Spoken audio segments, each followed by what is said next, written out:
पहली प्रश्नावली 3.1 समझाऊंगा।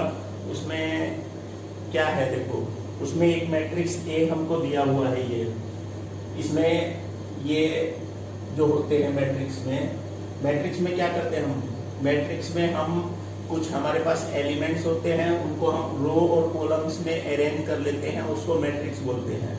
यहाँ पर हमारे पास ये एक मैट्रिक्स गिवन है ए। इसमें जो रोज है, नंबर ऑफ रोज, ये फर्स्ट रो है इसकी, ये सेकंड रो है और ये थर्ड रो है। ठीक है, इसी तरह ये फर्स्ट कॉलम, ये सेकंड कॉलम, ये थर्ड कॉलम और ये फोर्थ कॉलम। ठीक है, तो इसमें नंबर ऑफ रोज कितनी है 3 एंड नंबर ऑफ कॉलम्स कितने हैं 4। तो रो और कॉलम्स को मिलाकर बनता है ऑर्डर ऑफ मैट्रिक्स। तो इस वाले मैट्रिक्स में सबसे, किसी भी मैट्रिक्स का जब हमको ऑर्डर लिखना हो तो सबसे पहले हम उसके लिखते हैं नंबर ऑफ रोज कितने हैं। तो यहाँ नंबर ऑफ रोज कितने हैं 3 है, 1 2 3। तो यहाँ लिख देते हैं हम 3 इंटू, इसके बाद लिखेंगे number of columns. Number of columns कितने हैं यहाँ पर 4 है। तो ऑर्डर ऑफ मैट्रिक्स क्या हो गया 3 इंटू 4। फर्स्ट पार्ट में हमसे यही पूछा है ऑर्डर हो जाता है इसका 3 इंटू 4। इसके बाद सेकंड पार्ट में इन्होंने पूछा है number of elements, total number of elements in this matrix. तो टोटल नंबर ऑफ एलिमेंट्स, कितने एलिमेंट्स है इसमें, टोटल नंबर ऑफ एलिमेंट्स है 12। तो सेकंड पार्ट का आंसर हो जाएगा 12 एलिमेंट्स। इसके बाद इसमें कुछ पर्टिकुलर एलिमेंट्स पूछे हैं, जैसे थर्ड पार्ट में इन्होंने पहला एलिमेंट है जैसे A13 का मतलब होता है वो एलिमेंट हमको फाइंड करना है जो फर्स्ट रो में हो और थर्ड कॉलम का कॉमन एलिमेंट। फर्स्ट रो ये है और थर्ड कॉलम ये है, तो दोनों का कॉमन एलिमेंट कितना हो गया 19। तो A13 की वैल्यू आ गई 19। इसी तरह सेकंड इन्होंने पूछा है A21 का मतलब हो गया जो सेकंड रो और फर्स्ट कॉलम का कॉमन एलिमेंट है। सेकंड रो और फर्स्ट कॉलम का कॉमन एलिमेंट क्या है 35। तो A21 की वैल्यू आ जाएगी 35। इस तरह हम किसी भी एलिमेंट की इस वैल्यू फाइंड कर सकते हैं। ठीक है, इसके बाद देखो ये तो फर्स्ट क्वेश्चन हो गया हमारा। सेकंड क्वेश्चन में हमको एक मैट्रिक्स दिया है जिसमें टोटल नंबर ऑफ एलिमेंट्स कितने हैं 24 है। तो हमको उसके पॉसिबल ऑर्डर्स फाइंड करने हैं। टोटल नंबर ऑफ एलिमेंट्स कितने हैं 24। अब उसके हमको निकालने हैं टोटल पॉसिबल ऑर्डर क्या क्या बन सकते हैं उसके। तो उसमें नंबर ऑफ रोज और नंबर ऑफ कॉलम्स क्या क्या पॉसिबल है वो सारी बतानी है।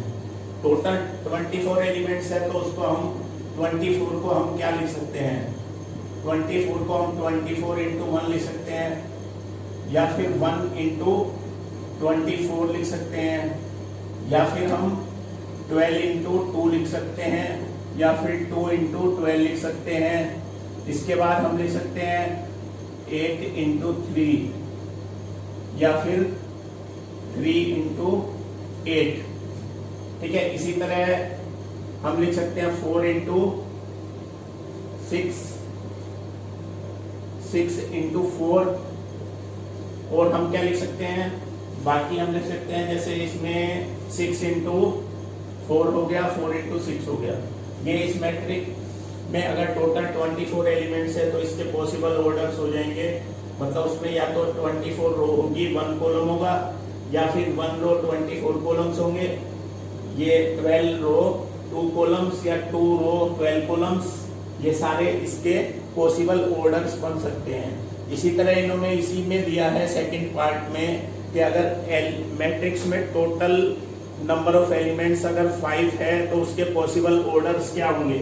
अगर नंबर ऑफ एलिमेंट्स 5 है तो उसके 2 ही पॉसिबल ऑर्डर्स बनेंगे, 1 इंटू 5 या फिर 5 इंटू 1। इसके बाद हम आते हैं थर्ड क्वेश्चन पर। थर्ड क्वेश्चन में ये सेम क्वेश्चन है, इसमें दिया है मैट्रिक्स में अगर 18 एलिमेंट है तो उसके पॉसिबल ऑर्डर्स बताने हैं हमको। अगर 13 एलिमेंट्स है तो उसके पॉसिबल ऑर्डर्स हमको फाइंड करने हैं। ये आप खुद कर सकते हो। इसके बाद क्वेश्चन नंबर 4 पे आते हैं। इसमें दिया है कंस्ट्रक्ट ए मैट्रिक्स 2x2। 2x2 का मैट्रिक्स बनाना है हमको। इसमें मैट्रिक्स ए की जो फॉर्म होगी वो क्या होगी, A = AIJ की फॉर्म में हमको इसका ऑर्डर 2x2 रखना है। ये मैट्रिक्स हमको फाइंड करना है और मैट्रिक्स के जो एलिमेंट है, जो AIJ की वैल्यू है वो = कैसे प्राप्त होती है। फर्स्ट पार्ट में AI + J का होल स्क्वायर अपॉन में 2, ये फर्स्ट पार्ट में है। AIJ की जो हम वैल्यू निकालेंगे इस कंडीशन के अकॉर्डिंग निकालेंगे। तो मैट्रिक्स में टोटल एलिमेंट कितने हैं, 4 एलिमेंट्स है। 2 रो और 2 कॉलम बनाने हैं हमको। तो मैट्रिक्स इस फॉर्म में होगा A A A A। ये 2x2 का मैट्रिक्स हो गया। ये कौन से रो का कौन से कॉलम का एलिमेंट है, ये फर्स्ट रो और फर्स्ट कॉलम का एलिमेंट है। इसको नाम दे देंगे A11। ये रो तो फर्स्ट ही है लेकिन कॉलम सेकंड है तो A12। ये सेकंड रो है और फर्स्ट कॉलम है तो A21 और इसको A22 नाम दे देंगे। अब इन सब की वैल्यूज हमको इस कंडीशन के अकॉर्डिंग फाइंड करनी है। तो सबसे पहले हम A11 की वैल्यू फाइंड करते हैं। A11 की अगर वैल्यू फाइंड करनी है तो इसमें I की वैल्यू 1 और J की वैल्यू 1 इस दी हुई कंडीशन में हम पुट करेंगे। तो यहाँ पर I की जगह 1 रखते हैं, J की जगह 1 रखते हैं। तो 1 + 1 कितना हो गया 2। 2 का स्क्वायर करते हैं 4। 4 को 2 से डिवाइड करते हैं तो कितना आ जाएगा 2। अब यहाँ पर I की वैल्यू 1 रखते हैं और J की वैल्यू 2 रखते हैं। 1 + 2 कितना हो गया 3। 3 का स्क्वायर करते हैं 9। 9/2 तो A12 की वैल्यू आ जाएगी 9/2। इसी तरह A21 की वैल्यू अगर हमको फाइंड करनी है तो I की वैल्यू 2 और J की वैल्यू 1 रखते हैं। तो 1 + 2 2 + 1 2 + 1 का होल स्क्वायर कितना होता है 3 का स्क्वायर 9/2। इसके बाद हमको A22 की वैल्यू फाइंड करनी है। तो I की वैल्यू भी 2 और J की वैल्यू भी 2 रखते हैं। 2 + 2 4। 4 का स्क्वायर करते हैं 16 और 16 को अगर 2 से डिवाइड करते हैं तो कितना आता है 8।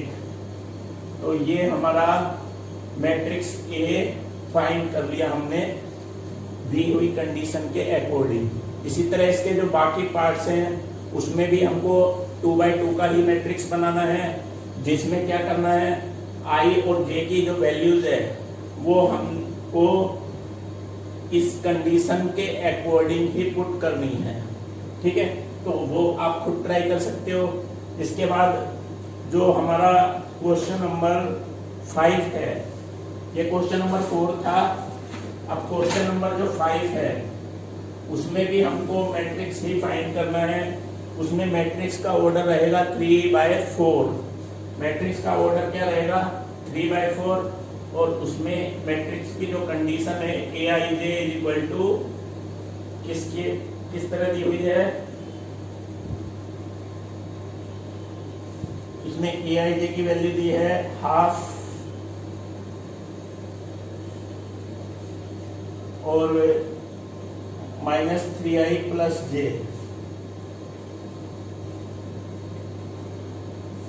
पूरे का मॉड्यूलस।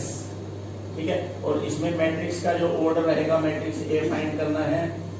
A = AIJ, उसका ऑर्डर है 3/4। मतलब इसमें हमको 3 रोज और 4 कॉलम वाला मैट्रिक्स बनाना है। तो मैट्रिक्स हम अगर बनाएंगे तो इसमें हमको टोटल कितने एलिमेंट लेने हैं 12 एलिमेंट्स लेने हैं। रो कितनी रहेगी 3। ये फर्स्ट रो लिखते हैं, ये सेकंड रो, ये थर्ड रो। और नंबर ऑफ कॉलम्स कितने रहेंगे 4। ये पहला कॉलम हो गया, ये अब दूसरा कॉलम, ये थर्ड कॉलम और ये फोर्थ कॉलम। अब इसमें ये जैसे फर्स्ट रो है तो हम यहाँ लिख देते हैं 1 1 1 1, सेकेंड रो के लिए 2 2 2 2, थर्ड रो के लिए 3 3 3 3। अब ये फर्स्ट कॉलम है, इसके लिए 1 1 1, सेकेंड के लिए 2 2 2, थर्ड के लिए 3 3 3 और फोर्थ के लिए 4 4 4। ठीक है, अब हम क्या करते हैं, देखो अब इन सब की वैल्यूज हमको फाइंड करनी है। इसको मैं यहां कर देता हूं, देखो देखिए अब ये मैट्रिक्स ए हमको फाइंड करना है, तो मैट्रिक्स ए में हम क्या करते हैं, A11, तो जो दी हुई कंडीशन है उसमें i की वैल्यू 1 और j की वैल्यू भी 1 पुट करके उसको सोल्व करते हैं हम। यहाँ पर इसमें पुट करके सोल्व करते हैं, देखो i की जगह 1 रखते हैं तो ये हो जाएगा -3 और j की जगह 1 रखते हैं तो प्लस का 1, -3 और प्लस का 1, इसको सोल्व करते हैं तो हमारा आएगा -2 और -2 का मॉडुलस यदि हम करते हैं तो हमारा आ जाता है प्लस का 2 इंटू में 1/2, 2 से 2 कैंसिल होकर हमारा कितना आ जाएगा, 1 आ जाएगा। तो A11 की वैल्यू कितनी आ जाती है, 1। इसी तरह A12 के लिए हम क्या करते हैं, i की वैल्यू 1 और j की वैल्यू 2 पुट करते हैं दी हुई कंडीशन में। i की 1 रखते हैं, 1 को -3 से मल्टीप्लाई करते हैं -3 और उसमें +2 करते हैं तो -1 का अगर हम मॉडुलस करेंगे तो हमारे पास इस पूरे की वैल्यू आ जाएगी कितनी, यहाँ कितना -3 प्लस का 2 -1 आया, -1 का मॉडुलस आ जाएगा प्लस का 1 और उसको 1/2 से मल्टीप्लाई करते हैं तो 1/2 ये आ गई। इसी तरह बाकी वैल्यूज हम फाइंड कर सकते हैं। अब मैं तुमको लास्ट वाली वैल्यू फाइंड करके दिखाता हूँ, A34 में हमको क्या करना है, i की वैल्यू 3 और j की वैल्यू 4 पुट करनी है। i की जगह 3 रखते हैं, 3 को -3 से मल्टीप्लाई करते हैं तो माइनस का 9 आएगा और प्लस का यहाँ 4 आएगा, -9 और प्लस का 4, उसको अगर हम सोल्व करते हैं तो हमारे पास बचता है माइनस का 5। माइनस के 5 का अगर हम मॉडुलस करते हैं, इसके मॉडुलस की वैल्यू निकालते हैं तो प्लस का 5 हो जाएगा और प्लस के 5 का 1/2 से मल्टीप्लाई करते हैं तो आ जाएगा 5/2। तो यहाँ ये जो लास्ट वाली वैल्यू है 5/2। इसी तरह बाकी वैल्यूज भी आप फाइंड कर सकते हो। ये हो जाएगा हमारा क्वेश्चन नंबर 5।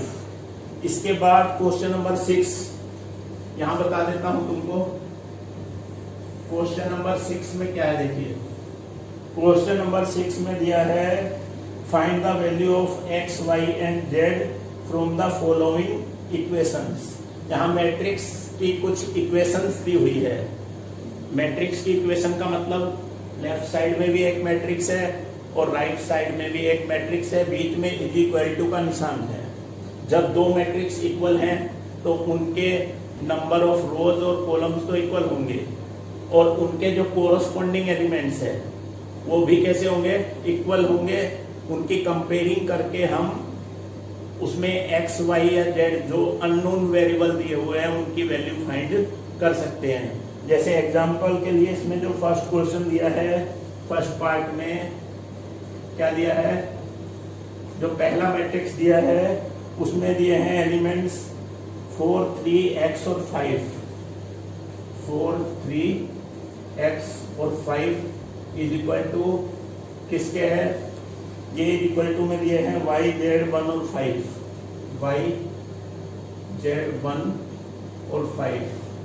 तो हम क्या करेंगे, ये दोनों कैसे मैट्रिक्स हैं, इक्वल मैट्रिक्स हैं, बीच में इक्वल का साइन है। तो इनके अगर दो मैट्रिक्स इक्वल है तो कोरस्पॉन्डिंग एलिमेंट्स भी इक्वल होंगे।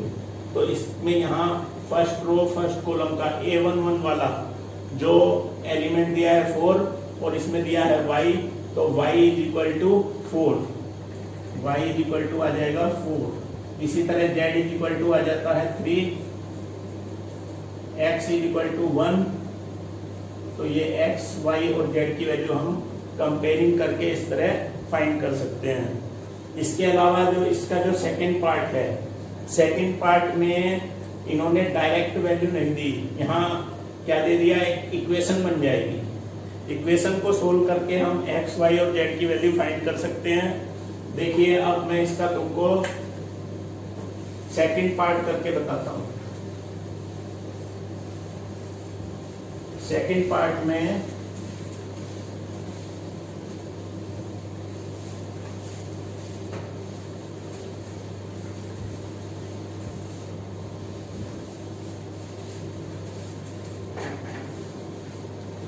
देखो 6th क्वेश्चन का सेकंड पार्ट। सेकंड पार्ट में जो दो मैट्रिक्स इक्वल में दिए हुए हैं, पहला मैट्रिक्स है x माइनस वाई नहीं, x प्लस वाई और 2, ठीक है। और दूसरी रो में दिया है 5 प्लस जेड और x y, 5 plus z x y, और इक्वल में दिए हैं क्या, 6 2 5 8। ये दोनों इक्वल मैट्रिक्स गिवन है। तो हम क्या करेंगे, अगर दोनों मैट्रिक्स इक्वल हैं तो इनके कोरस्पॉन्डिंग एलिमेंट्स इक्वल होंगे। तो यहाँ x प्लस वाई है, यहाँ 6 है, तो x plus y is equal to हो जाएगा 6। इसके बाद ये 5 plus z is equal to 5, 5 plus z is equal to 5, 5 से 5 कैंसिल हो जाएगा तो z इज इक्वल टू आ जाएगा 0। z की वैल्यू तो हमारी फाइंड हो गई। अब यहाँ x y is equal to 8, x y is equal to 8। अब हमको यहाँ x और y की वैल्यू फाइंड करनी है, इसको और इसको लेकर। पहले वाले से अगर हम y निकालते हैं तो y इज इक्वल टू क्या हो जाएगा, 6 माइनस एक्स। y की वैल्यू यहाँ पर पुट कर देंगे तो क्या हो जाएगा x, उसके बाद है y, y की जगह ब्रैकेट में लिख देते हैं 6 minus x is equal to 8। इसको हम अंदर मल्टीप्लाई करते हैं तो 6x minus x square is equal to 8। इन दोनों को उस साइड ले जाते हैं तो x square minus 6x plus 8 is equal to 0। ये हमारी बन गई क्वाड्रेटिक इक्वेशन। इस क्वाड्रेटिक इक्वेशन को सोल्व करके हम x की वैल्यू फाइंड करेंगे।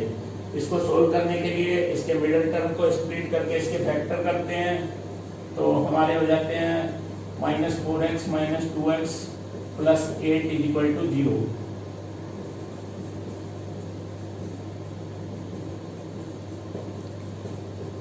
तो फैक्टर बन जाएंगे x माइनस 2, x माइनस 4, तो x की वैल्यू आ जाएगी 2 एंड 4।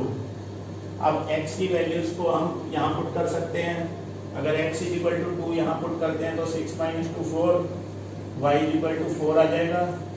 और x इज इक्वल टू अगर 4 पुट करते हैं तो 6 माइनस 4 कितना, y इज इक्वल टू 2 आ जाएगा। तो हमारी ये x और y की वैल्यूज हो गई, ये z की वैल्यू हो गई। तो इस तरह हम इस इक्वेशन को सोल्व कर सकते हैं, ठीक है। इसी तरह 7th क्वेश्चन में भी हमको इक्वेशन सोल्व करनी है, या आप खुद ट्राई कर सकते हो, ठीक है। इसके बाद क्वेश्चन नंबर 8 पर चलते हैं, ठीक है, जो कि ऑप्शनल टाइप क्वेश्चन है। क्वेश्चन नंबर 8, क्वेश्चन नंबर 8 में क्या है, देखो इसमें दिया है मैट्रिक्स A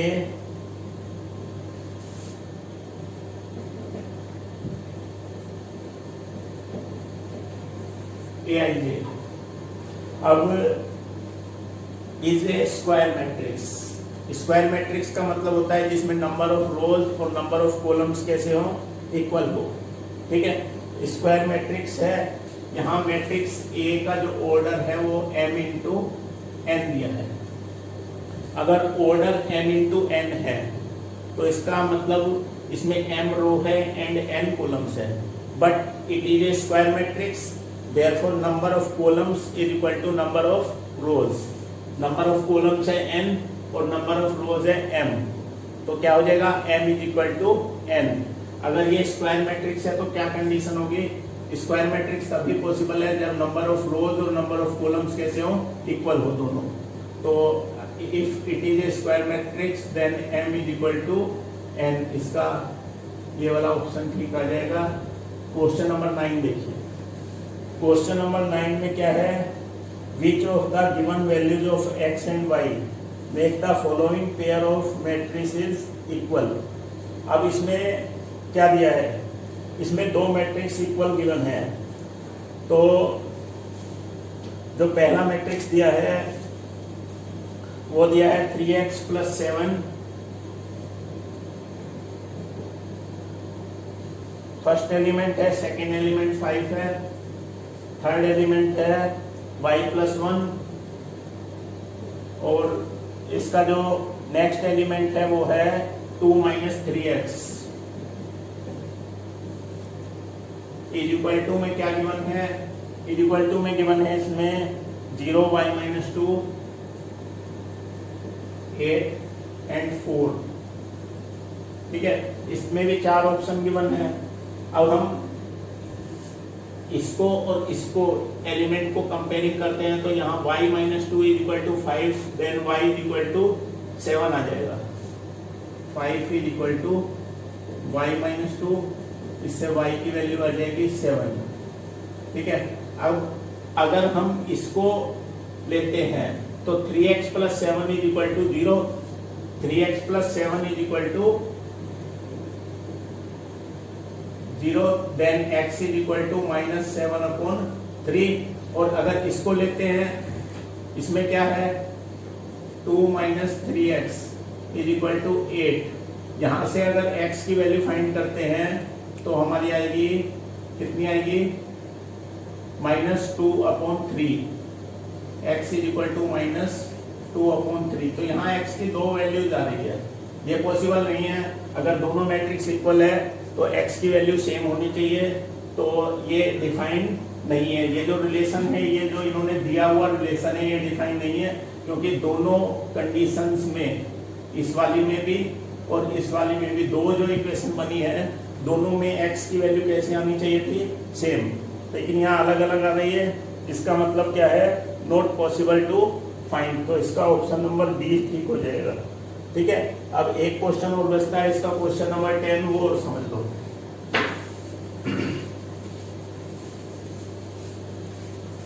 देखो क्वेश्चन नंबर 10 में क्या है,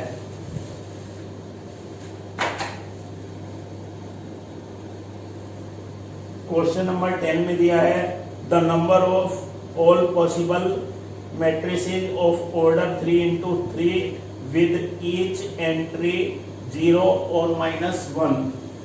3/3 के कितने पॉसिबल मैट्रिक्स बनाए जा सकते हैं जिसमें हर एक एंट्री या तो 0 हो या 1 हो। तो 3/3 का मैट्रिक्स बनाना है तो उसमें टोटल हमको कितने एलिमेंट्स फिल करने हैं, 9 एलिमेंट्स फिल करने हैं। ठीक है, अब ये पूछा है, इसमें केवल जो एंट्रीज है वो क्या है, 0 या 1 ही हो सकती है। ठीक है, या तो 0 ही लिखना है या फिर 1 ही लिखना है।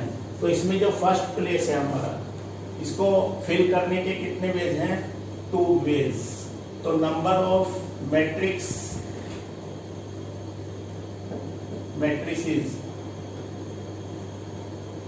= फर्स्ट प्लेस को फिल करने के कितने वेज हैं, 2, या तो 0 या 1।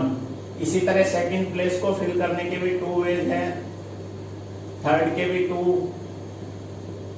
इसी तरह टोटल 9 प्लेस हैं, हर एक में फिल करने के कितने वेज हैं, 2 है। तो 2 × 2 × 2 2 2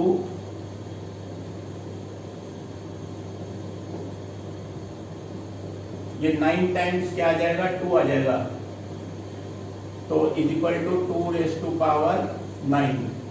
2 की पावर 9 करते हैं तो हमारा आ जाता है 512। तो कितने पॉसिबल मैट्रिक्स बन सकते हैं, ईच एंट्री आर 0 और -1। अगर हर एक एंट्री को हम 0 या -1 लेते हैं तो इसके जो पॉसिबल नंबर ऑफ मैट्रिक्स बन सकते हैं वो कितने बन सकते हैं, 512 मैट्रिक्स बना सकते हैं। ये आज हमने एक्सरसाइज 3.1 समझी है। अब नेक्स्ट डे हम समझेंगे इसकी एक्सरसाइज सेकंड 3.2। उसमें हम इसके ऑपरेशन समझेंगे। मैट्रिक्स में 3 चीजें होती है main, addition, subtraction and multiplication. ठीक है। तो और स्केलर मल्टीप्लिकेशन भी है, वो हम नेक्स्ट वीडियो में समझेंगे। आज के लिए इतना ही। Thank you.